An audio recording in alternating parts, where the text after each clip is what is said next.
अस्सलाम नाज़रीन, प्रोग्राम आज की बात के साथ में हूं इम्तियाज मीर।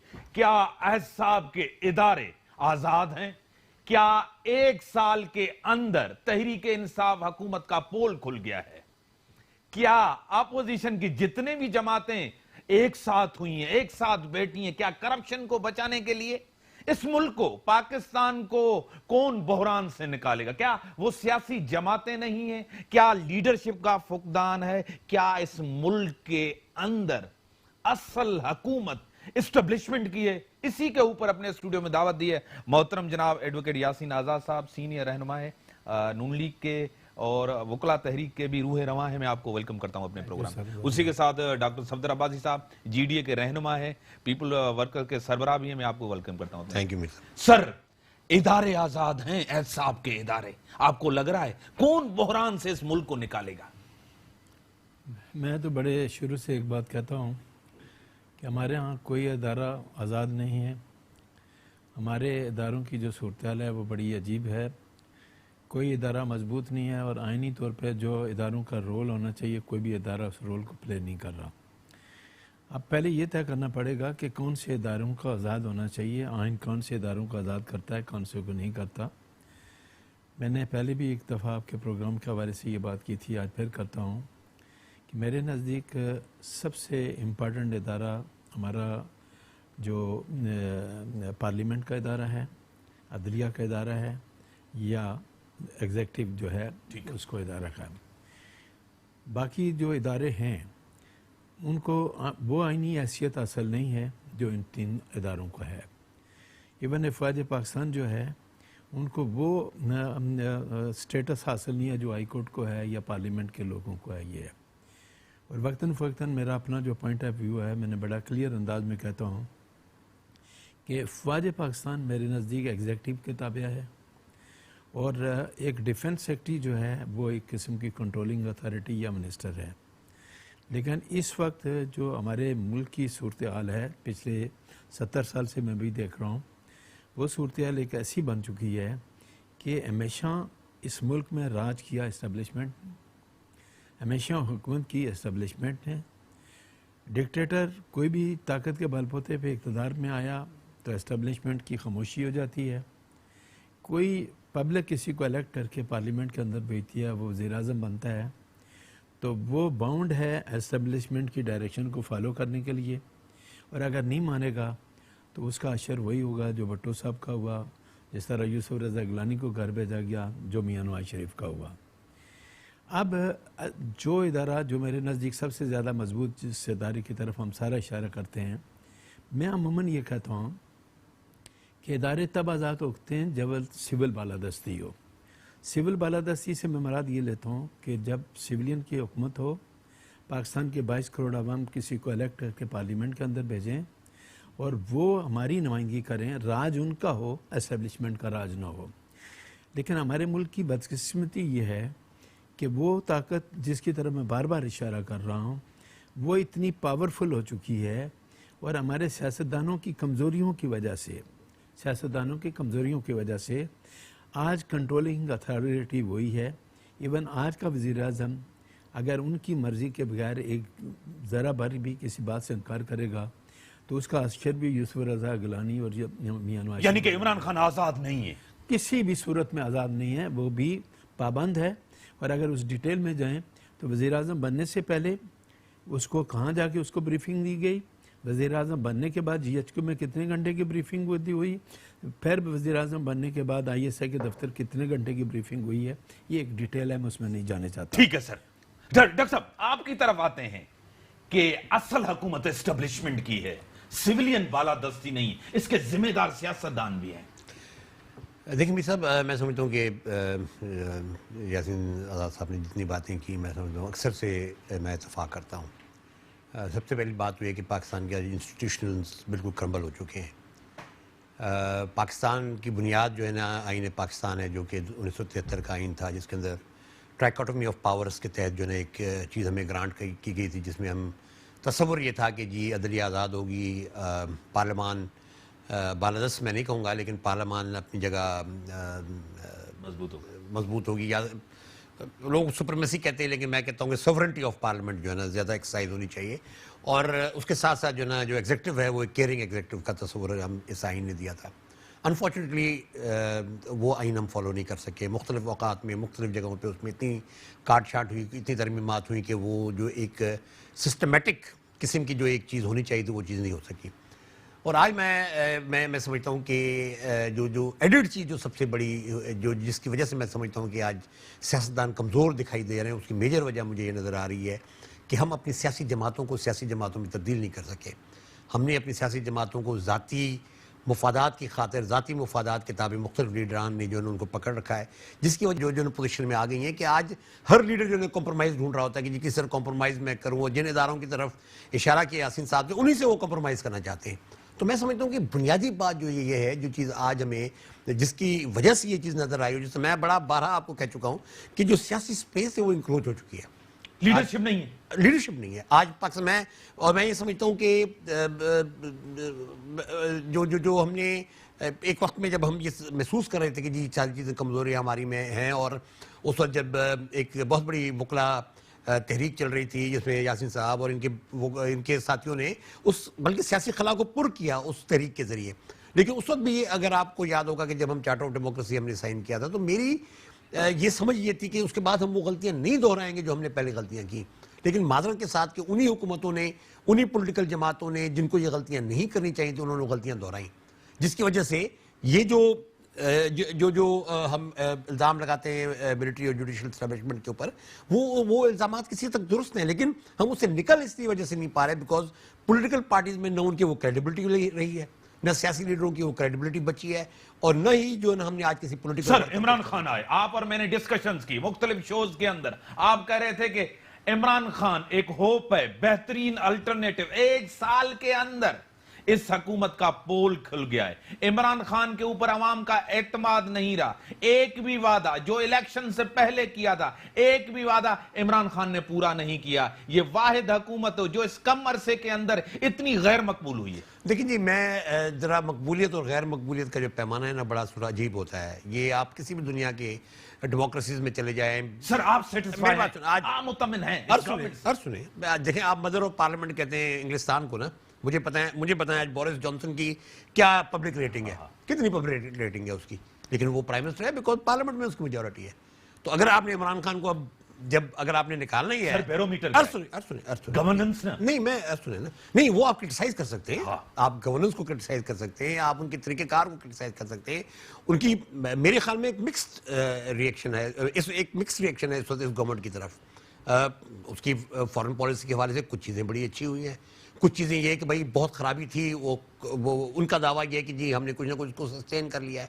तो मेरी नज़र में आने वाले दिनों में आप गवर्नमेंट को क्रिटिसाइज भी कर सकते हैं, उसकी मकबूलियत गिर भी सकती है, लेकिन at the end of the day अगर हम इस पार्लियामेंटी जमहूरियत को चलाना चाहते हैं तो आपको वोट आउट करना है ना उनको। और इस मेरी बात मैं वजह उसकी ये है कि अपोजिशन जो है वो फिर उधर ही आ रहा हूँ कि जो अपोजिशन है वो तो खुद आपस में डिवाइडेड है, वो खुद कॉम्प्रोमाइज पोजीशन में, वो कुछ नहीं करना चाहती जो उनको करना चाहिए। और सबसे बड़ा एग्जांपल है सेनेट की अपना सेनेट चेयरमैन का जो वोट ऑपोजिशन हार के बजाय बावजूद से वो सही हुआ सर जी, वो सही हुआ नहीं, लेकिन कहने का मतलब आपके मेंबरान ने वोट नहीं डाले ना, तो उनको कौन उनकी अकाउंटेबिलिटी करेगा? वही 64 मेंबरान जिन्होंने वोट नहीं डाले 14 वही आपके साथ बैठे हुए। सर वो 14 क्यों नहीं डाले? नहीं, किस वजह से? बेशक खरीदो फरोख्त हुई ना, नहीं हॉर्स ट्रेडिंग हुई ना सर, चले हो गई, लेकिन वो 14 मेंबरान आपके डिसिप्लिन के तहत है ना, आप आइडेंटिफाई करें ना उनको। आज पीएमएल-एन को, पीपल्स पार्टी को, जेयूआई को, जितनी भी अपोजिशन की जमात सब बड़ी जमातें हैं। मतलब ये कि जो अरसा दराज से पीटीआई तो रिसेंट एडिशन है, ये तो सारे के सारे पॉलिटिक्स कर सर, दो चीजें आप, लेकिन आज वो अभी तक वो 14 बंदे आइडेंटिफाई नहीं कर पाए जिन्होंने उनको वोट नहीं दिया, और वो आइडेंटिफाई शायद करना भी नहीं चाहते। ठीक है सर, मैं एक चीज पूछूंगा सबसे पहले, सीरियस पार्लियामेंट को इमरान खान क्यों नहीं लेते? सीरियस सिंध को क्यों नहीं लेते? अवामी इश्यूज को क्यों नहीं देते? या उनको ये पता है, उनके जहन में ये चीज बात डाली गई है कि आपको लाया गया है, आपको बिठाया गया है, आपको मैंडेट नहीं मिला? देखिए, जहां तक सिंध का सूरत हाल है, मैं बिल्कुल आपसे इत्तेफाक करता हूं कि पीटीआई की सिंध के हवाले से अभी तक कोई पॉलिसी नजर नहीं आ रही हमें। और बेहद ये बिल्कुल हकीकत है। मैं समझता हूँ कि सिंध इस वक्त जो है ना एक ऐसी जो है ना जो वैक्यूम में गिर गया है जहाँ पे सिटिंग जो गवर्नमेंट है वो जो है ना सिंध के अवाम को डिलीवर नहीं कर पा रही, वो फाक जो है ना कुछ करने को तैयार नहीं, तो वो बिल्कुल एक एलिनेशन के प्रोसेस है इस वक्त सिंध के अंदर। मैं मानता हूँ बिल्कुल बात। जहाँ तक सवाल है पार्लियामेंट का, मेरी नज़र में देना चाहिए। यही इमरान खान साहब पहले नवाज शरीफ साहब को क्रिटिसाइज़ करते थे ये पार्लियामेंट में नहीं आते, और हकीकत वो पार्लियामेंट में नहीं आते थे। अब वो जो पीटीआई की लीडरशिप है वो भी वही कुछ करने जा रही है। तो मैं समझता हूँ कि इस सारे हवाले से जेन्युइन क्रिटिसिज्म है और इस क्रिटिसिज्म को एड्रेस करना चाहिए पीटीआई की गवर्नमेंट को।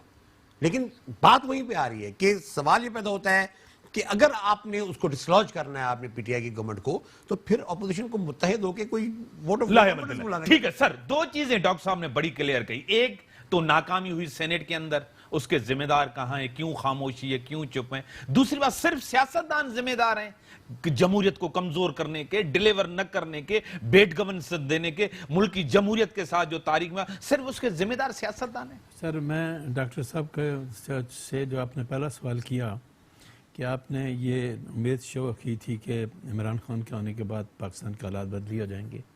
पहली बात यह है कि वो पीटीआई जिस माने की ये बात कर रहे हैं वो पीटीआई की हुकूमत तो आई नहीं है। पीटीआई की हुकूमत में आज भी 80% जनरल परवेज़ मुशर्रफ के लोग बैठे हुए हैं और वहाँ इलेक्टेड लोगों को बैठने के बजाय अनइलेक्टेड लोगों की भरमार है जो बैठे हुए हैं, जो पाकिस्तान के लोगों की तर्जमानी कर रहे हैं। तो अब वो सूरत हाल जब आई तो जो फेयर तरीके से काम करने वाले लोग थे, जो अच्छा क्रीम था पीटीआई के पास, वो तो इलेक्शन में नहीं आया, वो इलेक्शन से पहले ही आउट हो गया और उन्हीं लोगों को लाया गया जो इनकी जमात में थे या जो पहली जमात थी या मुस्लिम लीग नून में थे या डिफरेंट पॉलिटिकल पार्टियों में थे, वो लोग आए। नहीं, यानी परवेज मुशर्रफ की टीम थी। सर ब्रेक के बाद आता हूं, ब्रेक का टाइम हो गया। ब्रेक के बाद यासीन आजाद साहब, डॉक्टर सफदर अवादी साहब मेरे साथ स्टूडियो में। वेलकम। हाँ सर, लोग लाए गए हैं दूसरी पार्टियों के, खुद नहीं है। अब जो चीज़ मैं कहना चाहता था वो ये है कि आपको कंपैरिजन करना पड़ेगा और ये देखना पड़ेगा कि ये 70 साल की तारीख में कितनी पॉलिटिकल पार्टीज इक़्तिदार में आई, उनका टाइम पीरियड कितना है और कितने डिक्टेटर आए और उन्होंने कितने कितने साल हुकूमत की। आज हम क्रिटिसाइज़ करते हैं मुस्लिम लीग नून के दौर को, पीपल पार्टी के दौर को। हम जनरल परवेज़ मुशर्रफ के 9 साल को डिस्कस करने के लिए तैयार नहीं हैं। हम जनरल ज़िया-उल हक के दौर को डिस्कस करने के लिए तैयार नहीं हैं। हम याह्या खान ने जो कुछ किया उसको डिस्कस करने के लिए तैयार नहीं हैं। सवाल ये पैदा होता है कि उन लोगों का डिस्कस करते हुए हमें एक किस्म की घबराहट होती है चूँकि उनका तल्लुक एस्टेब्लिशमेंट से था, और जो जिनको पाकिस्तान के अवाम इलेक्ट करके भेजते हैं वो अगर उनकी मर्ज़ी के मुताबिक, जिस तरह मैं पहले भी कहा, नहीं चलते तो उनका असर जो आपके सामने है वो आपके सामने है। अब जिन हालात की तरफ आप निशानदेही कर रहे हैं कि हमारा पड़ोसी मुल्क जो है उसको और पाकिस्तान को, मेरे नज़दीक 14 अगस्त और 15 अगस्त के डिस्प्यूट में मैं नहीं पढ़ना चाहता। लोगों का कहना यह है कि आज़ादी का दिन 15 ही था, 14 नहीं था, वो एक डिफरेंट इशू है, मैं नहीं जानना चाहता। लेकिन वहाँ जमहूरी सिस्टम चला और जमहूरी सिस्टम किसी भी डिक्टेटर ने वहाँ के सिस्टम को डिस्टर्ब नहीं किया। वहाँ के इदारे आज मजबूत से मजबूत तर इदारे बन चुके हैं। उनमें ABCD कोई भी हुकूमत में आ जाए उनका सिस्टम चलता है। हमारे इदारे आज दिन तक इदारे बन ही नहीं पाए। इवन हर मुल्क की जो खारजा पॉलिसी होती है, खारजा पॉलिसी का तयन एक दफ़ा कर दिया जाता है और हुकूमत की तब्दीली के साथ साथ जो खारजा पॉलिसी होती है उसी को लेकर हम आगे चलते हैं। आज की सिचुएशन ये है कि ना तो हमारी कोई खारजा पॉलिसी है। कल या परसों का डॉन जो है, डॉन अखबार अगर आप उठा के देखें तो डॉन अखबार के अंदर पेज नंबर 5 है या 7 पे है, उसमें डिटेल आई है कि मौजूदा हुकूमत ने जुलाई 2019 में पाकिस्तान की तारीख का सबसे बड़ा कर्जा लिया। हाँ। सबसे बड़ा कर्जा उठाया 1 महीने का। हाँ। और वो 1 महीने का कर्जा इतना बड़ा कर्जा है कि पूरे साल का या पूरे 5 साल का कर्जा नहीं। ये डॉन की रिपोर्ट बता रहा हूँ मैं, जो डिटेल में आई है। मेरे पास भी पड़ा है, तकरीबन 7,000 अरब से। हाँ, तो 7,000 अरब से ज़्यादा जो पैसा है। मुझे हमारे एक बिजनेसमैन दोस्त ने कहा, मुझे कहा आपने आज का डॉन पढ़ा? मैंने कहा नहीं पढ़ा। उसने कहा पढ़ लो, उसमें ये आई है कि सिर्फ जुलाई 2019 का कर्जा मैं बता रहा हूँ। आज मुल्क की जो सिचुएशन है वो इतनी नाजुक है कि गरीब आदमी का जीना हराम हो चुका है, गरीब आदमी का जीना हराम हो चुका है। आज की हमारी खारजा पॉलिसी का ये आलम है कि इतना बड़ा इंसिडेंट हुआ कश्मीर वाला, लेकिन अब तक कोई डेलीगेशन बाहर जाके आवाज़ बुलंद करने के लिए बाहर नहीं निकला, जो जाके ये कहे कि आज 15 दिन से कश्मीर के अंदर जो कर्फ्यू लगा हुआ है, लोगों का जीना हराम है, लोगों की ज़िंदगी हराम है, उस पर कोई बता दें। वज़ीर ख़ारजा दौरे पे निकला हो, आपको पैसे मांगने हों तो आप जहाज़ लेकर तो सऊदी अरब भी पहुँच जाते हैं, यूएई पहुँच जाते हैं, हर जगह पहुँच जाते हैं। लेकिन इस इशू पे आप कहीं भी नहीं गए। और मैं ये कहता हूँ, एक दिन पहले भी आज मैं रिपीट करता हूँ कि 1971 के डाउनफॉल के बाद, पाकिस्तान के टूटने के बाद, पाकिस्तान की तारीख में ये दूसरी हुकूमत आई है जिसके दौरान कश्मीर के लीगल स्टेटस को चेंज किया गया। इंडिया पूरी तैयारी में था और उस स्टेटस को, लीगल स्टेटस को जो चेंज किया गया, उसको रोकने के लिए इस हुकूमत ने कोई इक़दाम नहीं उठाया। और कल परसों के वज़ीर ख़ारजा का जो बयान है, उसने एक ही बात कही कि ये कोई इलेक्ट्रिक का बटन तो नहीं है कि हम दबाएंगे और कर्फ्यू ख़त्म हो जाएगा। क्या इस टाइप का स्टेटमेंट वज़ीर ख़ारजा को देना चाहिए? तो मैं ये बात इसलिए कर रहा था कि जब हमारी कोई ख़ारजा पॉलिसी है ही नहीं, आज आपने एक ब्रिगेडियर को ला के वज़ीर दाखिला बना के बैठाया हुआ है। ब्रिगेडियर ने एक जलसे से ख़िताब किया, एक रिसेप्शन से, और उसने एजाज शाह ने क्लियर अल्फाज में कहा कि पूरी की अपोजिशन जेल में होगी तो मूवमेंट कौन चलाएगा। इस जुमले पे आप ज़रा जोर दें कि क्या उसने रिसेप्शन के अंदर ये बात कही या नहीं कही। और मैं इसका प्रूफ देने के लिए तैयार हूँ कि उसने अपनी तकरीर के दौरान ये कहा कि जब ये सारे के सारे जेल में होंगे तो कोई आदमी हमारे खिलाफ मूवमेंट चलाने क्या सर, सब लोग जेल में डाल के इमरान खान को रास्ता साफ करके दिया जा रहा है। मैं ये कहता हूँ कि आप ये कोशिश भी करके देख लें, जिस आदमी के लिए हमारी एस्टेब्लिशमेंट दिन रात लगी हुई है क्योंकि उनके पास कोई चॉइस नहीं है, वो दिन रात एक भी कर लें, उस आदमी को उस राइट डायरेक्शन में ले जाने की पोजीशन में नहीं होंगे। मैं फिर आज डॉक्टर साहब की मौजूदगी में ये बात कहता हूँ कि अगर यही बयान जो इमरान खान ने अमेरिका में जाके दिया, जिसमें उसने ये बात क्लियर अल्फाज में कही कि अमेरिकन CIA को असामा बिन लादेन के मुताल्लिक तमाम इंफॉर्मेशन हमारी ISI ने दी, ये स्टेटमेंट अगर कोई और सियासतदान दे देता तो क्या हमारी एस्टेब्लिशमेंट खामोश रह जाती? क्या डॉक्टर साहब खामोश नहीं रहती? डॉक्टर साहब आपकी तरफ आए, हमेशा जेल में सियासतदान गए हैं, करप्शन हो, क्या भी हो, हर चीज हो, जिन्होंने दो दफा पाकिस्तान का आईन तोड़ा, उनको जेल में क्यों नहीं डाला जाता? क्यों उनका हिस्सा? इन्होंने, देखिए, इन्हीं सियासतदानों ने डालना था ना। सवाल ये पैदा होता है कि जब इनकी इतनी ताकत थी, पहली दफा, मेरी बात सुनो, पहली दफा हम तीसरा जो PCO लगा उसको पार्लियामेंट ने वैलिडेट नहीं किया, यानी जनरल मुशर्रफ के तीसरे PCO को, और उसमें यकीनन मैं समझता हूँ कि उस वक्त की जो वकला मूवमेंट थी उनका एक बहुत बड़ा किरदार था कि जजों ने उस PCO को रोका और उसको जो ना जो सेंक्टिटी मिलती है पार्लियामेंट की वो नहीं मिल सकी, कवर नहीं। पहली दफ़ा एक मौका मिला कि जी उसका एहतसाब किया जा सके, लेकिन न पीपल्स पार्टी की गवर्नमेंट ने, नई PMLN गवर्नमेंट ने उसका एहतसाब कर सके। क्यों नहीं कर सके? मैं समझता हूं उनको ये जवाब करने नहीं दिया गया। डॉक्टर साहब आपको पता है सब, डॉक्टर साहब नहीं, देखिए आप नहीं कर सके ना, किसने करे भाई? आप चले, आप आ जाए, आज आप एस्टैब्लिशमेंट को कहते हैं ना, चीफ ऑफ आर्मी स्टाफ जो है वो किसका ज़ेर नगी होता है या किसकी जो ना इख्तियार में होता है उसको डिसमिस करना या उसको लगाना? सियासी गवर्नमेंट के ना, प्राइम मिनिस्टर के ना। जाहिरी तौर इस तरह है ना, बिल्कुल है। मैं वही कह रहा हूं ना कि आप कमजोर है ना। कमजोर क्यों है आप? इस वजह से आप कमजोर हैं क्योंकि आपकी सियासी जमातें वो कद काट नहीं रखती, वो स्ट्रेंथ नहीं रखती जो आपको बचा सके। देखिए आज भी मेरी नजर में, मैं यासीन साहब की बिल्कुल एक लिहाज से एक चीज की तायीद करूंगा, आज भी मेरी नजर में पाकिस्तान में अगर कोई सबसे पॉपुलर लीडर है तो वो मियां नवाज शरीफ साहब हैं, अपने पंजाब बेस की वजह से। सर ब्रेक के बाद, अब ब्रेक का टाइम हो गया, ब्रेक के बाद डॉक्टर सफदर अब्बासी साहब, आज भी पॉपुलर लीडर नवाज शरीफ हैं, डॉक्टर साहब कह रहे हैं ब्रेक के बाद आता हूं, लेकिन लोग क्यों नहीं निकले बाहर? ब्रेक।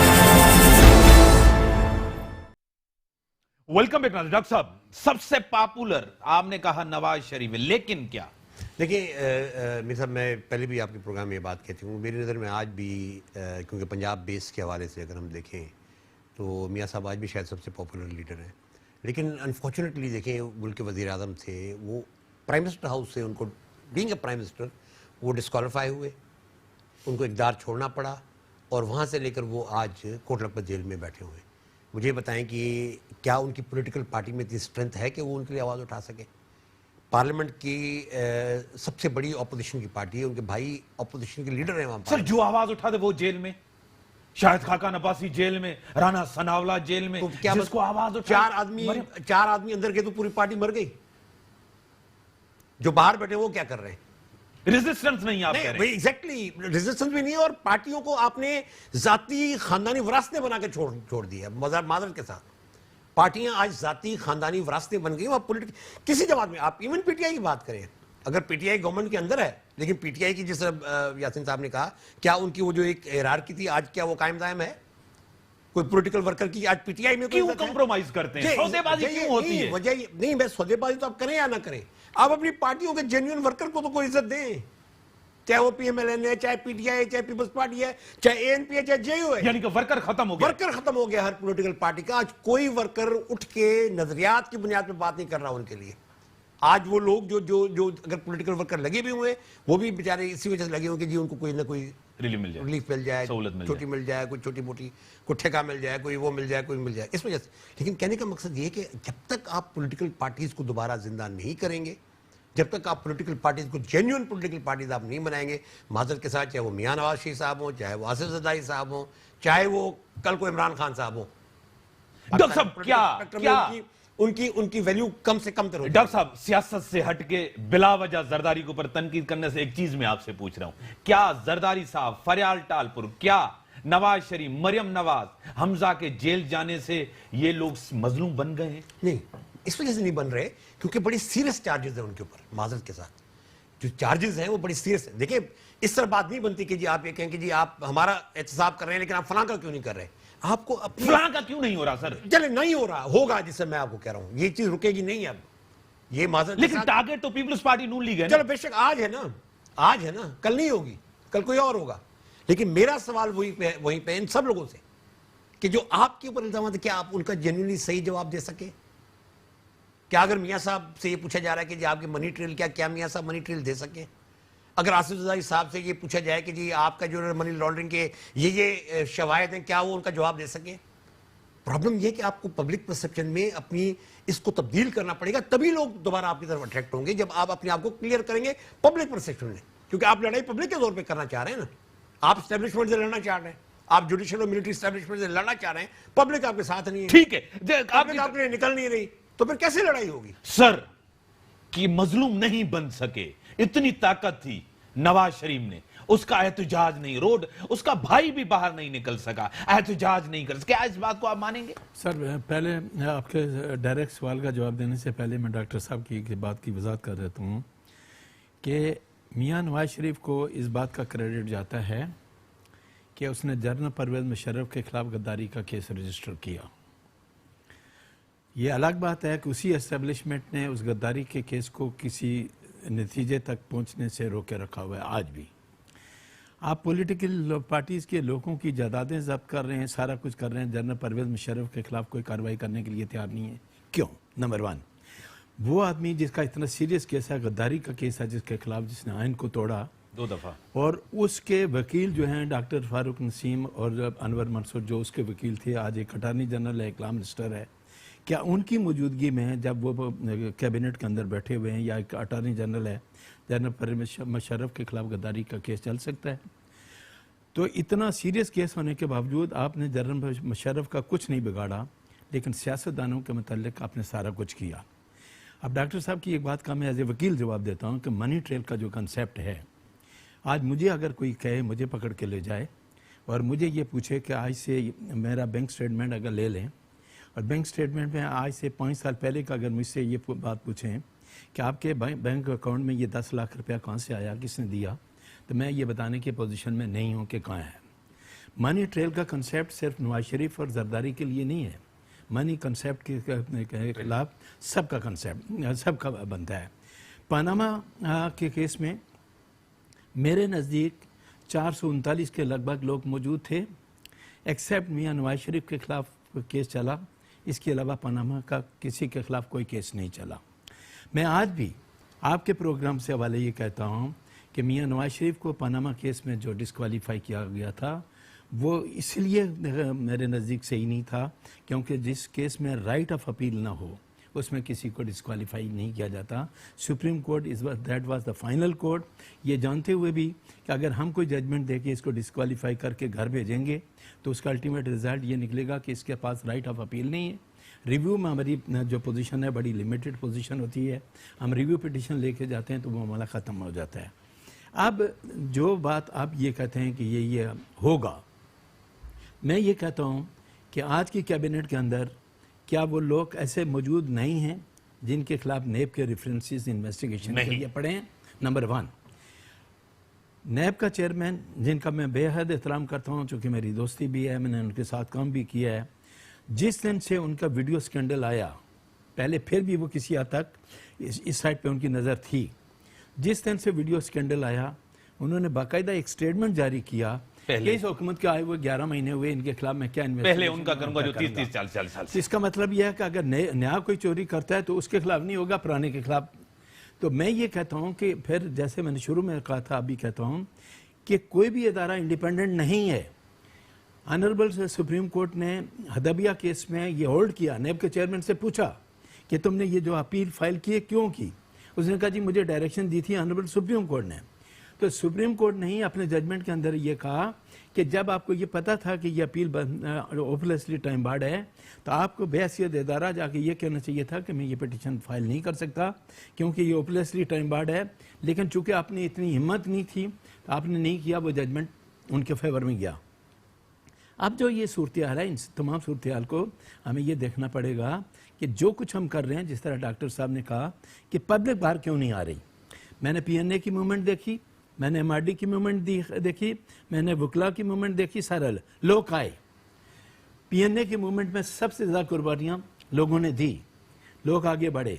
MRD की मूवमेंट में उस वक्त उस चीज़ का हिस्सा थे, लोगों ने कुर्बानियाँ दी। लेकिन लोगों ने ये प्रिज्यूम करना शुरू कर दिया कि जिस मूवमेंट के लिए भी हमने कुर्बानी दी उसका अल्टीमेट कोई अच्छा रिजल्ट नहीं आया। वो अब लोगों को आगे लेकर चलने के लिए सियासतदान का आना ज़रूरी है।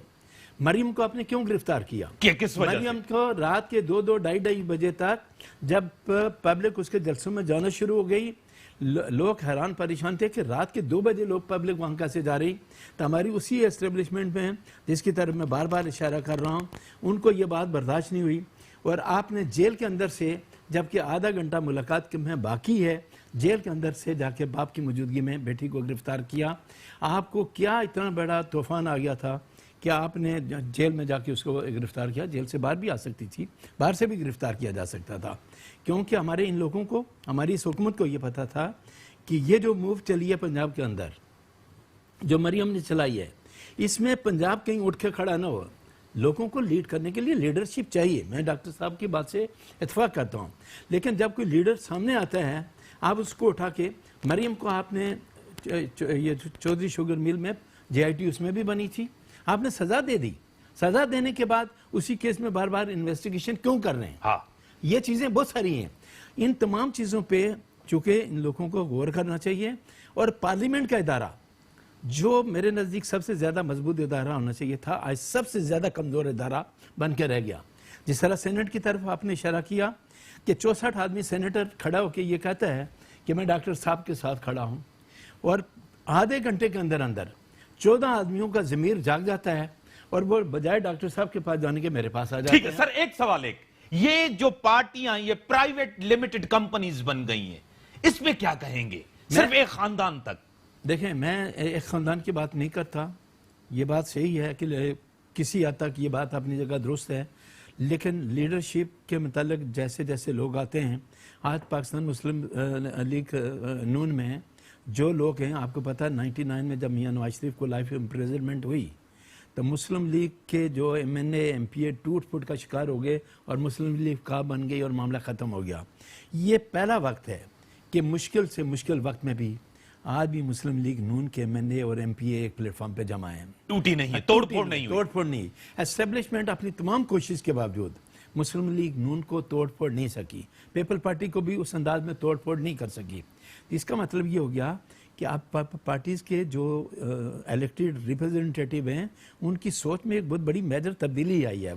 उनकी सोच में तब्दीली आने का मतलब ये हो गया कि उन्हें पता है कि बिकने का एंड क्या होता है। जिस तरह 14 आदमी गए हैं, मैं आज आपके प्रोग्राम के हवाले से कहता हूँ क्या उनका ताल्लुक पाकिस्तान मुस्लिम लीग से है या पाकिस्तान पीपल पार्टी से है। उन 14 आदमियों को नॉमिनेट करें कि कौन कौन लोग बिकने वाले हैं, उनके खिलाफ इन्वेस्टिगेशन करें और दोनों पार्टियां उनके खिलाफ कार्रवाई करें, सख्त से सख्त कार्रवाई करें ताकि आइंदा लोग सबक हासिल करें।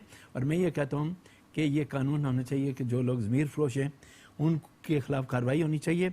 और आज मज़े की बात यह है कि जो मौजूदा हुकूमत है उसमें भी हमारी सियासी जमातों के लोग बैठे हुए हैं। इवन जो वो सराकी बेल्ट से जो मिनिस्टर है, मुझे नाम उनका इस वक्त जहन में नहीं है, जिनके खुसरो बख्तियार, उनके खिलाफ नेब की इन्वेस्टिगेशन पढ़नी है। ठीक है, लेकिन आप उन पे सर जवाब दे। 3-4 चीजें उन्होंने क्लियर की और मुझे एक चीज बताएं, मुझे मेरा डायरेक्ट सवाल है, पंजाब के अंदर सबसे ज्यादा ताकतवर एस्टेब्लिशमेंट पंजाब की एस्टेब्लिशमें है। एक पंजाबी लीडर की बेटी उठ के एस्टेब्लिशमेंट को ललकारती है, ये तारीख की तब्दीली नहीं है?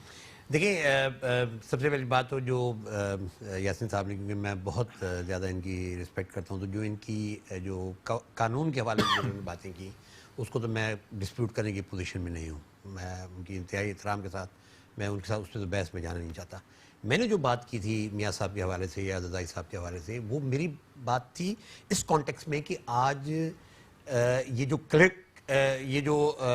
क्रेडिबिलिटी क्राइसिस है, उस क्रेडिबिलिटी क्राइसिस की वजह से सियासी जमातें पारा हो चुकी हैं। सियासी जमातों के अंदर दमखम नहीं रहा। आज कुछ भी कह लें, PMLN एक पंजाब बेस्ड पार्टी है।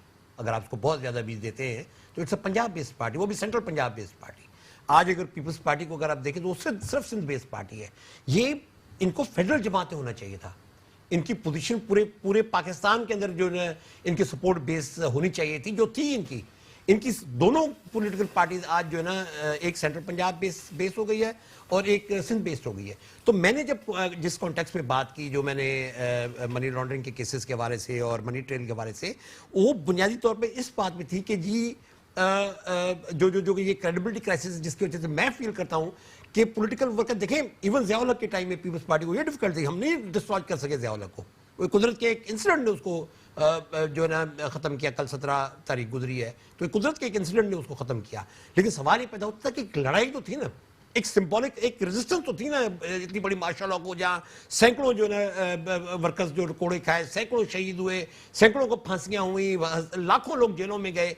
तो एक 10 साल की पूरी हिस्ट्री थी। वो क्यों नहीं है आज वो क्यों नहीं हमें नजर नहीं आती? मैं उसकी वजह से बयान कर रहा हूँ कि आज हमारी सियासी जमात, और जब तक ये तब्दीली नहीं आती मेरी नज़र में, आप आगे देखेंगे कि आप जो लीडर बाहर आएगा वो अंदर हो जाएगा। आप 5 साल गुजर जाएंगे, सुनिए मेरी बात, 5 साल गुजर जाएंगे, फिर क्या आप उसके बाद इलेक्शन में फिर अगर आपको मार पड़ती फिर आप क्या करेंगे? सर ये कैसी सियासत है? ये जो मैं जो बात कह रहा हूं, आपको आज जेन्युइनली तमाम जमातों को बैठ के ये सोचना चाहिए कि हम अपनी जमातों को किस तरह स्ट्रांग करेंगे। अगर आप ये चीज़ नहीं करेंगे तो ये 5 साल ऐसे ही गुजर जाएंगे और उसके बाद फिर अगले इलेक्शन में भी आप यही रो रहे होंगे जो आज आप रो रहे हैं। सर क्या आज जो भी बात कर रहा है, जो भी तनकीद कर रहा है, सबको जेल में डाल दो, क्या पॉलिटिकल पार्टीज इससे खत्म हो जाती हैं? ये जो एजेंडा, ये जो सियासत हो रही, इदारे को इस्तेमाल कर दो, अपोजिशन को जेल में डाल दो, ये कामयाब जाएगा? नहीं, देखिए आज जो भी लोग आज जेल में जा रहे हैं वो जेन्युइनली उनके ऊपर इल्जामात हैं। देखिए आप प्लीज सर, इल्जामात दूसरों पे भी हैं। बेशक हैं, मैं ये कह रहा हूं कि भाई आप अपने तो जवाब देना पहले, उन पे तो जो है उनको फिर आप पकड़ लीजिएगा दोबारा, या वो पकड़े जाएंगे किसी न किसी स्टेज पे। सिलेक्टिव अकाउंटेबिलिटी हो रही है?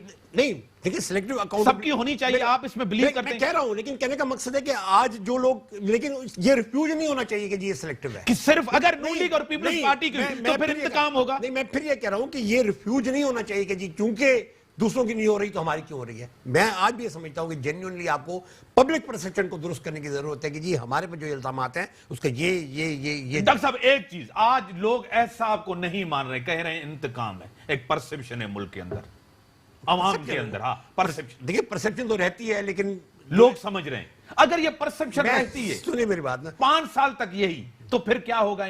देखिए सबसे जेन्युइनली मैं आप बताऊं, जो इस वक्त आप जिस लड़ाई का जिक्र हो रहा है आज कि जी ये लड़ाई जो है PMLN जो लड़ाई लड़ रही है वो पाकिस्तान की जुडिशियल और मिलिट्री एस्टेब्लिशमेंट के खिलाफ लड़ रही है। क्या आपके पास उस लड़ाई के लिए हथियार है?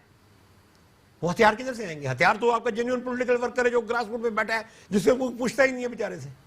जब तक उसको आप मोबिलाइज नहीं करते, जब तक उसको आप जेन्युइनली अपनी तंजीमों के अंदर शामिल नहीं करते, तब तक जो आप किस तरह की लड़ाई लड़ेंगे? ठीक है 5 साल गुजर जाएंगे। सर, किस तरह लड़ाई लड़ेंगे? आपको लग रहा है कि अपोजिशन जो साथ चली है, जो तहरीक चलाने लगे इस पार्टी, इस गवर्नमेंट के खिलाफ, का कामयाब जाएंगे? इतनी ताकत रखते हैं, इतने यूनाइटेड हैं? देखें, जहाँ तक गवर्नमेंट के मतलब किसी मूवमेंट का ताल्लुक है, मैं तो ये कहता हूँ कि इस मुझे हुकूमत के खिलाफ किसी मूवमेंट की ज़रूरत ही नहीं है। ये अपनी मौत आप मरेगी, और ये उसी वक्त तक आप कायम और दायम है जब तक एस्टेब्लिशमेंट इसके बैक साइड पे है। बजाते खुद उस गवर्नमेंट का अपना कुछ नहीं है। ये रिश्ता 5 साल चलेगा सर?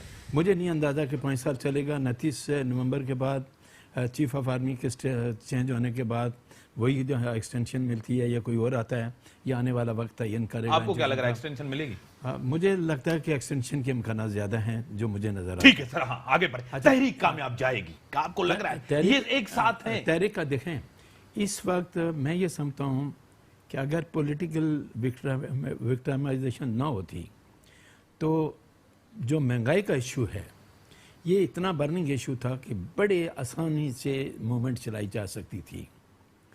लेकिन आप किसी लीडर को, खाकान अब्बासी ने आवाज़ उठाई, आपने उसको बंद कर दिया।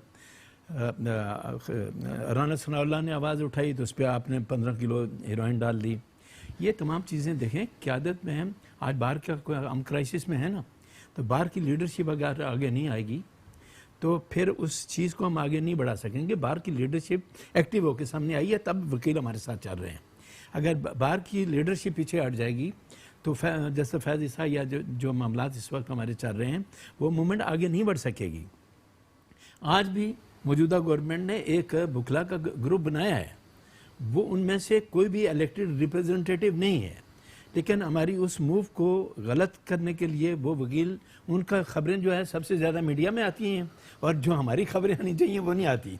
आप खुद अपने दिल से मुझे ये बता दें कि क्या आज इस दौरे हुकूमत में जितना इलेक्ट्रॉनिक मीडिया और प्रिंट मीडिया पे पाबंदी है, मैंने तो माशाल्लाह के दौर में भी इतनी पाबंदी नहीं। सर टाइम लिमिटेड है। बड़ी मेहरबानी यासीन आज़ाद साहब, डॉक्टर साहब आपकी बड़ी मेहरबानी। ऐसा सबका होना चाहिए। क्या सबका हो रहा है?